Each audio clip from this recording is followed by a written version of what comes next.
Anyways, we got to move on to topic 2, guys. And it is a radical change from what we were just talking about, but it is actually happening. Jake Paul versus Nate Diaz is official for August 5th in Dallas. The pair will meet in an 8-round boxing match contested at 185 pounds.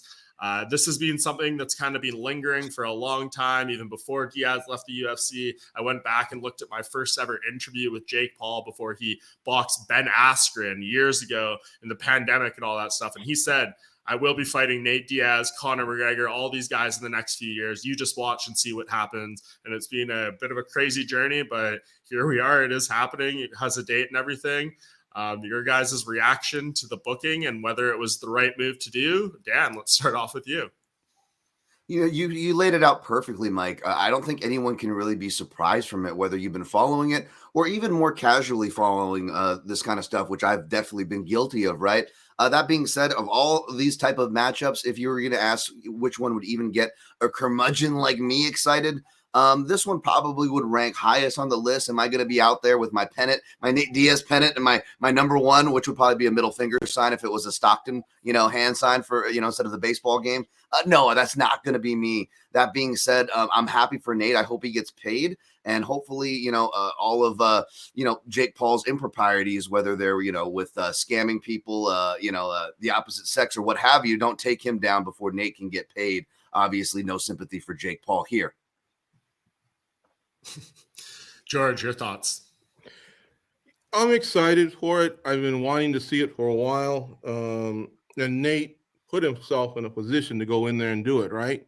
But that fight with that he had versus Tony, I believe it'll be almost a year by the time this happens. It just took so slow to get to this point.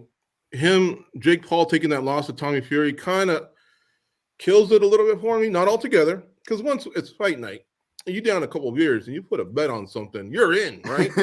But, it's like right now when you're here, it's like, it's not till August. And I know Chael Sonnen did something on this as well, so I don't want to copy him, but I felt exactly the same way he felt. Like, oh, man, like, look at Gilbert Burns saying, hey, in 3 weeks, I'll fight Bilal Muhammad or Kobe Covington. You rub your hands together, you're like, yes, that thing is happening. It's coming up soon. And I know it's another topic, so sorry for using that. But it's in August. It does feel like it's a ways away, and there's so much for me to get excited about before we get to it. So it's like, I saw it. I was like, okay, cool. But, yeah, I wish everything would have moved faster just because Nate was available. It seemed like a ways back. And then Jake Paul taking that loss. It's like, I wanted one of our MMA guys to snatch his soul. Yeah, I mean, sometimes that's how it goes, right? Like we have the thing that reminded me of what you're saying in terms of an announcement. Like when they announced Jones versus Gane, you're like, hey, this fight is 6 weeks away at this point. But yeah, it feels like it's 4 or 5 months. It's going to be a while, but this is how they're going to promote it, right? They're going to do some press conferences leading up. We're going to see, the fight week build and all that stuff. It's going to be kind of the slower burn between now and then. But I guess goes your thoughts on this booking and whether you think it was the right time to make it. Yeah, I mean, I think 100% this is the right move for both guys.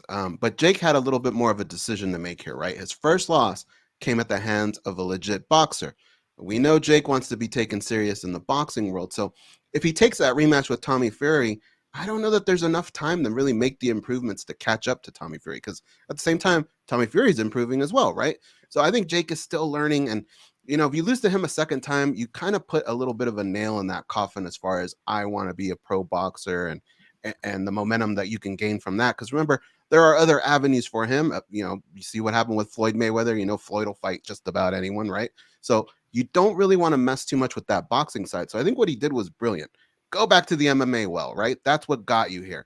Go after some of these former champions. There's not too many of them left, but the next best thing is probably a guy like Nate Diaz, a guy that brings some heat, right? Help us forget about what happened to you when you fought a legitimate boxer.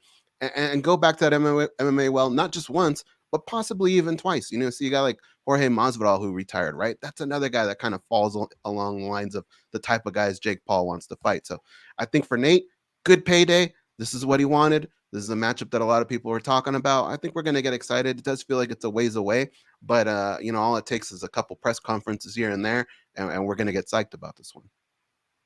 Yeah, and to stick with you goes, you mentioned the good payday, which it seems like the two sides, MVP and Nate Diaz's Real Fight Inc., it seems like they're doing like a 50-50 split on all things when it comes to this fight, pay-per-view, concessions, all that stuff that's going to go into it. So hopefully Nate Diaz is going to get the full satisfaction of what he was looking for, the real payday, and hopefully, both these guys bring home a big bag from here. But in terms of the fight itself goes, like, who do you think has more to lose here, right? Like, if Nate Diaz loses this fight, where does it put him? And if Jake Paul loses this fight, what does it do for him? Who do you think has the bigger downside if this one doesn't go their way?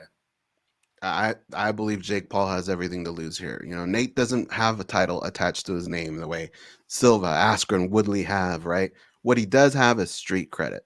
And if Jake loses to him, he's going to lose some street credit as well, right? So I think Jake Paul has a lot to lose. That side that we talked about earlier, the boxing side, okay, took a loss there. But now if you take a loss to an MMA guy, a guy that, if we're going to go down the list of all the crisp boxers in MMA, we got to go a while before we get to Nate Diaz. He's more of a volume guy. So I think if Jake Paul suffers a loss there in that scenario, he's going to have more to lose than Nate Diaz. If Nate Diaz loses, he says, well, what do you want from me? I have losses on my record. I'll come back. I'll just do this again. But if Jake Paul loses, I think the train kind of hits a wall. Do you agree with that, George? I mean, for Nate Diaz, he's supposed to be the badass guy, the Stockton guy who will fight anyone in the UFC, all this stuff, all this reputation. If he loses to the Disney YouTube guy, is that not a bad look for his street cred as well? Yeah, get ready to hear Andre Ward say, oh my God, when we used to train, that guy was a dog. He's dangerous. Look, against a real pro boxer, no, he's not real dangerous. Luckily for him, Jake Paul's not that. He's just a celebrity, YouTuber, influencer, whatever you want to call it, who does have some skills, him and his brother, respect. But Nate has this trilogy match versus Nate that awaits him. After this big old bag of money, there's another bag of money ready for him. And it doesn't matter that the guys are taking losses. They're superstars. They get to settle it. 209 crowd versus the Irish crowd. Who's not going to dig that? So he's got options. Jake Paul has options, but outside of boxing are where those options lies.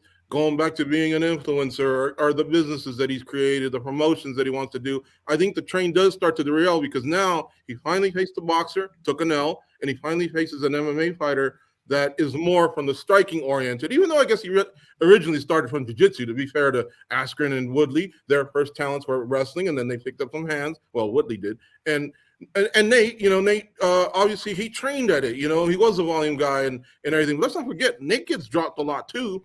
So I don't think this is a slam dunk for either side. It's good. Who's going to have their cardio? Cardio's decided a lot of fights in the Jake Paul era. And who's going to have the cardio and who really puts in a good camp and doesn't just go and collect the bag? That's who's going to win this fight. Dan, any kind of different opinions there on who has more to lose between these two?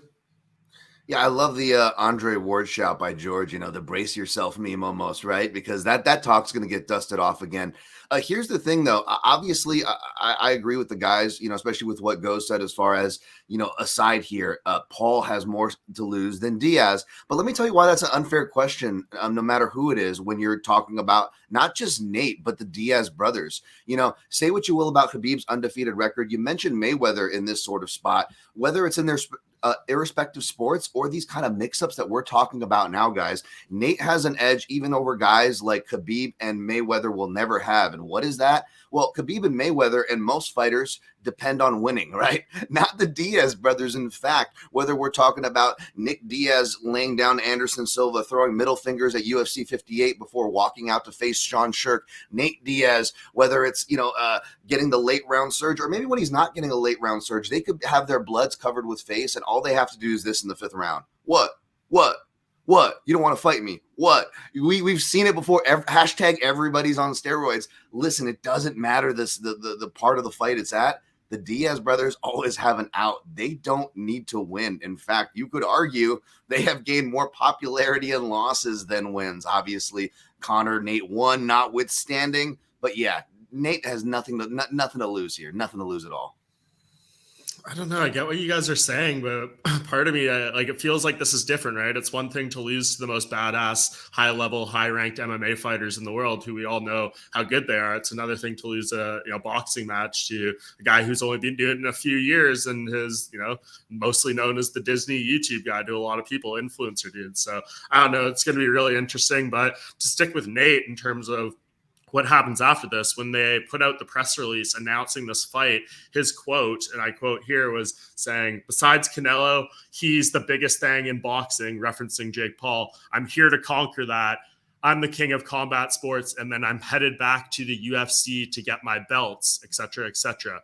So he's kind of indicating that he just wants to grab this bag and then head back to the UFC. Dana White essentially asked about this quote at the post-fight press conference on Saturday in Kansas City. And he basically said, wait and see. We'll see what happens. Wouldn't really give any thoughts on this fight between Diaz and Paul. Said, I hope they make money. But when asked about Nate's comments about coming back, he was like, hey, we'll see what happens. And that's a little bit of a change in tone from a few months ago when he said, this is Nate Diaz's house. He runs this house. Anytime he wants to be here, he'll be welcome back. So the narrative, I guess, is shifting a little bit. I don't know. What do you think here? Like, is Nate going to be back in the UFC? Does it completely depend on the outcome here? How do you think that unfolds after this boxing match happens? I think all signs point to probably won't be back. I mean, when you look at Nate, he's not the most active guy, right? He's going to make millions of dollars in this boxing fight. And then what do you see him doing? Putting it in the bank, investing it, 401k. Like, dude's going to want to spend that money. He's going to want to go away. That's kind of like the Diaz recipe. They go away for a while. They spend some money. When they go through it, they want to come back and fight. But he's just getting older. And I can't remember if it was Dan or George, but they referenced his last fight. Like, he just looked a lot slower, less interested, right? And really the golden goose back home in the UFC is Conor McGregor. And we have to see in which direction that goes. Because right now, guys, the longer and longer we wait for that fight, the less and less interested I am in it. I really don't care at this point. And I think the UFC, if Nate Diaz is making all this money boxing, you think they're going to match something like that? Like, is Nate really going to be fired up to take less money to fight in the UFC? All signs to me point he's not coming back. George, what do you think? I think he'll be back. I think despite what Dana says, I think Dana likes to send little messages every time he talks. Some of that might have been towards that anger he still has because Francis Ngannou played the same card. You notice Francis Ngannou didn't get well wishes on the way out. Nate did. But Nate originally had Khamzat Chimaev, let's not forget. So that was going to be a rude way to exit the UFC. Things shifted. It worked out with Tony Ferguson, 2 OGs. Everyone was on their feet. But, I don't know. He'll be welcome back because it's a huge, huge fight for the UFC for them to have it, despite the fact that they're not coming in on winning streaks, so there won't be a title on the line. It'll just be massive. And these guys, they'll probably build it up with press conferences, throwing bottles or whatever. It's just that side of MMA that a lot of us like to see, whether there's a belt or not. We like to see two people that dislike each other mix it up. And I do want to be clear about Jake Paul. I did say that boxing would be kind of like, it'd be the end road for him because he lost to a boxer. He lost to a more striking-oriented MMA. But this guy's made a ton of money. So, yes, he gets the final laugh. This guy is worth a lot of money and still has tons to go on. And he had his run and he had a lot of fun and he took over boxing kind of for the past 2-3 years. He can always look back on that, So it's not like a complete fail. It'll just be the end. Oh, make no mistake about it. This is just a, side quest almost for Jake Paul in this life. Like, he'll try to do a tattoo bet with Nate Diaz at the press conference or something. And if he loses, of course, he's going to try to win, but he will gladly get that tattoo. And then he can tell his kids and grandkids, I got this because I lost to Nate Diaz. And it'll just be a funny anecdote to him as opposed to a devastating, negative moment in his life or something like that. So this is all gravy for Jake Paul. Just the fact that it is even happening is pretty unbelievable. I'll close this topic out with you, Dan. Do you think we see Nate back in the UFC after this? Is it dependent on the result? If he loses, is that door going to be closed? If he wins, is that even more wide open because Dana White will be like, thank you for doing this and being the MMA guy who beats him? What do you make of this? I'm still going to stick to my guns and think that the Diaz brothers just know how to evolve and make money off losses more than anybody else. And on the other side of that equation, even if it is a loss, why I could still see it is because I could still see, despite the not well wishes for Ngannou that Gigi mentioned, I could still see the UFC and Dana taking Ngannou back. And if I can see them taking Ngannou back, I could see them taking Diaz back. And why would you think they would take them back, Dan? Well, because as much of a power move as it is, that Dana White has no issue flexing, saying, you can go. We know that we have the grass is greener. Well, if he wanted to stick with that logic, and even if he wanted to add in his kind of usual pettiness, I feel like it's almost an insult to say, look who came crawling back. Like, are you going to tell me Dana White, his ego is going to be hurt if they come, quote unquote, crawling back? Even if they don't, that's how he's going to see it. That's how he's going to spin it. So do not be surprised to see not just Nate, but even Ngannou back at a certain point with the way things going. Yeah, we'll see what happens there. The Ngannou thing is a whole other can of worms. George, you're gonna say something? I just want to say real quick. I know we got to move on. I do agree with Dan. He will be back. Ngannou will be back at some point. It's just too much money, and yeah, there's always a spin to everything for Dana White. He's not worried about it.